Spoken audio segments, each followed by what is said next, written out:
I got a question. Hi Kishore. One question. I know sugar is bad for health, but is it bad only when consumed in large quantities daily basis? Hege? I never saw you promoting quit sugar kind of thing, but not encouraged to. Nim thoughts ಏನು? Simple. First of all, sugar is not danger ಆಯ್ತಾ. Anything which exceeds the limit danger. ನಾವು ಅತಿ ಆದ್ರೆ ಅಮೃತನು ವಿಷ ಅಂತೀವಿ ಆಯ್ತಾ. Some cases ಅಲ್ಲಿ ನಾವು ಪಾಯ್ಸನ್ ತಗೊಂಡ್ರು ಬದುಕ್ತೀವಿ. ಯಾಕೆ ಅಂದ್ರೆ ಕಾನ್ಸಂಟ್ರೇಷನ್ ಕಮ್ಮಿ ಇದ್ರೆ ಅಥವಾ ಡೈಲ್ಯೂಟೆಡ್ ಇದ್ರೆ ಎಷ್ಟೊಂದ್ಸಲ ನೀವು ನೋಡಬಹುದು ವಿಷ ಕುಡಿದವರು ಹಾಸ್ಪಿಟಲ್ ಅಡ್ಮಿಟ್ ಆಗಿ ಉಳ್ಕೊಂಡಿದ್ ಕೇಸ್ ಇದೆ. ಕಾನ್ಸಂಟ್ರೇಷನ್ ಇರಲ್ಲ ಸಾಯುವಷ್ಟು. ಶುಗರ್ ಬರೋದಾದ್ರೆ sugar is one of the carbohydrate ಆಯ್ತಾ. ಶುಗರ್ ನಿಮಗೆ ಎನರ್ಜಿ ಕೊಡುತ್ತೆ, ಬಾಡಿಯಲ್ಲಿ ಕ್ವಿಕ್ ಆಗಿ ಗ್ಲೂಕೋಸ್ ಆಗಿ ಕನ್ವರ್ಟ್ ಆಗುತ್ತೆ. ಬಟ್ ಶುಗರ್ ಅಲ್ಲಿ ಎರಡು ತರ ಇದೆ, natural sugar, added sugar. Natural sugar ಏನು ಅಂದ್ರೆ ಫ್ರೂಟ್ಸ್, ಡೈರಿ ಪ್ರಾಡಕ್ಟ್ಸ್ ಬರುತ್ತಲ್ಲ, ಅದೆಲ್ಲ ಕಂಪ್ಲೀಟ್ಲಿ ಫೈನ್.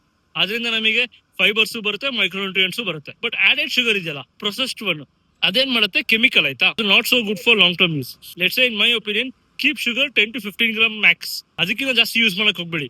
ನೀವು ಕಮ್ಮಿ ಯೂಸ್ ಮಾಡಿದಷ್ಟು ಒಳ್ಳೇದು, ಅಥವಾ ಶುಗರ್ ಇಂದ ದೂರ ಇದ್ರೆ ಇನ್ನೂ ಒಳ್ಳೇದೇ. ಆದ್ರೆ ಆಡೆಡ್ ಶುಗರ್ ಇಂದ ನ್ಯಾಚುರಲ್ ಶುಗರ್ ತಗೊಳ್ಳಿ, ಫ್ರೂಟ್ಸ್ ಇಂದ ತಗೊಳ್ಳಿ, ಡೈರಿ ಪ್ರಾಡಕ್ಟ್ಸ್ ಇಂದ ತಗೊಳ್ಳಿ, ಅಬ್ಸಲ್ಯೂಟ್ಲಿ ಫೈನ್. ಅತಿಯಾದ ಶುಗರ್ ಕನ್ಸಂಪ್ಷನ್ ಮಾಡಿದ್ರೆ we might get some diabetic condition, heart issues, obesity, ಅಥವಾ ನಿಮಗೆ ಮೆಂಟಲ್ ಇಶ್ಯೂಸ್ ಬರ್ಬೋದು because of sweet tooth and cravings. ಅದಿಲ್ಲ ಅಂದ್ರೆ ನಿಮ್ ದಿನ ಕಂಪ್ಲೀಟ್ ಆಗಲ್ಲ. ಸೊ ಹಾಗಾಗಿ ಶುಗರ್ ತಗೊಳ್ಳಿ, but B in a limit. ಅದು ಅಕೇಶನಲ್ ತಗೊಂಡ್ರೆ ಕಂಪ್ಲೀಟ್ಲಿ ಫೈನ್, ಬಟ್ ಅದು ಡೈಲಿ ರೂಟೀನ್ ಆಗತ್ತಲ್ಲ, ಅವಾಗಲೇ ಪ್ರಾಬ್ಲಮ್ ಆಗುತ್ತೆ.